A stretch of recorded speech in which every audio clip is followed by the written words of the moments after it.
All right, let's dive right into the works of Josephus. We're about to see a high-stakes game of political chess, where, the consequences are literally life and death. This is just a masterclass in ambition, betrayal, and, well, the art of getting away with murder. With these words, Josephus just lays it all out for us. It's a classic tragedy in the making. A father's life becomes the price tag for his son's ambition. So get ready for a story of promises, poison, and a son's incredibly cold and calculated plan for revenge. Okay, so our story really kicks off in the complete chaos after Julius Caesar's assassination.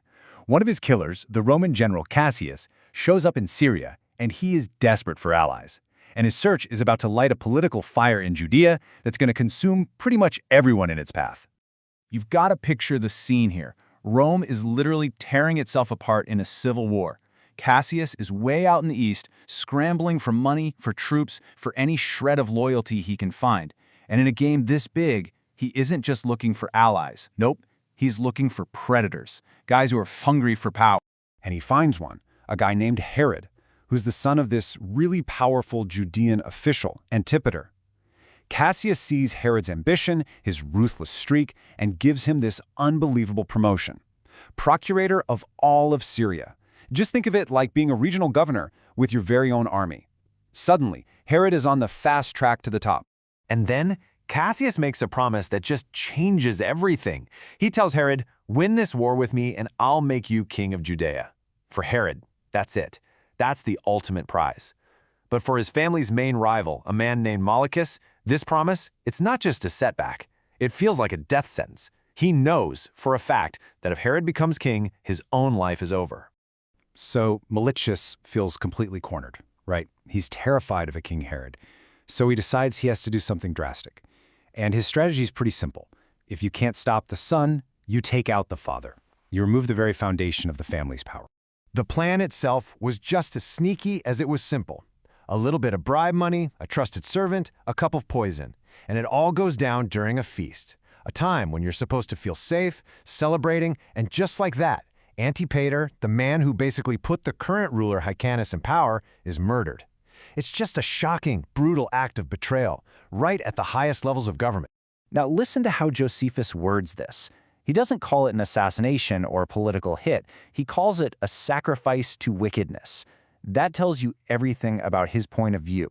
For him, this isn't just politics. It's a moral fight between good and evil, and Malichus has just shown everyone he's the villain. So how does Herod react to his father being murdered? I mean, the natural thing to do would be to go for immediate, bloody revenge. But Herod, he's a strategist. He knows a direct attack on Malichus could kick off a full-blown civil war. So he swallows his rage and decides to play a much, much sneakier game. Just look at the difference here. Publicly, Herod is the picture of a forgiving statesman. He's accepting Malichus's denials, he's throwing this huge funeral for his dad, but privately, oh, he is seething. He is carefully writing down every detail of the murder in a secret letter to the guy with the real power, the Roman general Cassius. He's just playing a part, waiting for the perfect moment to make his move. And this whole act reaches a crazy peak during a festival in Jerusalem. Can you imagine the scene? Malichus, the killer, walks right up to Herod and starts putting on this big show of grief for the very man he just had poisoned. And Herod, knowing everything, just plays right along, nodding and accepting the fake condolences. It is an absolutely tense, chilling moment of pure political theater. But see, Herod wasn't just sitting around waiting for his chance. No, he was actively maneuvering to turn his personal need for revenge into an official act of Roman justice. And this, right here, is where you see his political genius. This was the real problem he had to solve. Think about it. If Herod just goes and kills Malichus, he looks like any other ambitious guy murdering a rival. He could be called a traitor. To pull this off, he had to completely change the narrative. He needed permission. He needed to make his revenge look, well, righteous. So in that letter to Cassius, Herod is so clever. He doesn't just say, hey, Malichus killed my dad, I'm sad. No way. He frames the murder of Antipater, a key Roman ally, as a direct attack on Roman authority in Judea. This is what made Herod a political genius. He turns a personal vendetta into a national security issue. He's basically telling Cassius, this isn't about my family, this is about your control of this entire region. And man, does it work. Cassius, who already hated Malichus anyway, gives Herod exactly what he wants: official approval. And he doesn't just say, yeah, go for it. He calls it a righteous action, and secretly orders his own Roman officers to help Herod get it done.